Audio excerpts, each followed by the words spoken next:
I heard a wonderful story, a true story that happened. There was this Meshulach that came to United States collecting for Haknasat Orchim. No, I'm sorry, Haknasat Kalla. Haknasat Kalla for wedding ceremony expenses. So he didn't have much haslacha. He was waiting by the,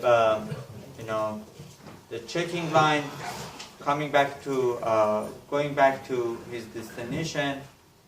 He was told that, you weren't able to collect so much here in United States because there are many causes, many Meshulachim come to United States.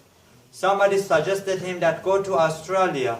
Go to Australia, perhaps you could find people who can help. So he had a ticket, he was waiting by the line, he went through the screen checking, and lo and behold, he finds that his shoes are gone. His shoes is not here. Happens.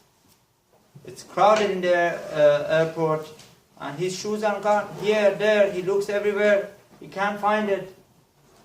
So he goes over to the guys over there, he doesn't speak English so well. He finds another Jew, explains to him in Hebrew what is the situation, that my shoes are gone. And he asks around, they can't find his shoes. And he's very calm. They can't find his shoes. So they come, they apologize, they say, we're gonna issue $100 check. You go to Australia, you buy yourself a shoes. But over here you can't buy shoes, you already passed here, gate, whatever. Your flight is coming up, so he had no choice. He had to go to the airplane with stockings only. So he doesn't complain, he doesn't lose his temper. He goes in the plane. In the plane, somebody comes over to him and he tells him, I noticed you coming to the airplane without shoes. What's going on? He doesn't speak English well, so he goes to his other friend who was in the same flight, speaks Hebrew, tells him, please explain to me what is going on. So he says over that, he lost his shoes. And he says, wow, I'm so proud of him. If I was him, I would have shouted so much and I would have, make a big deal. And he kept his, call. Tell me, why is he going to Australia? So he says, he needs a marriage. He says, so tell me how much he needs.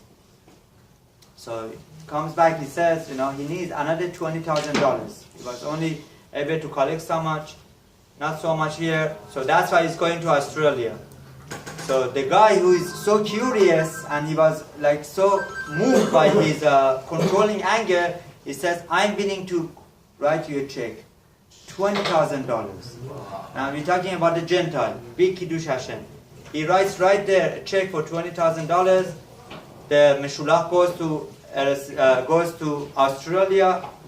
Once he gets there, he buys himself a ticket back to Eretz Israel. He goes back to Eretz Israel and uses that money for the marriage ceremony.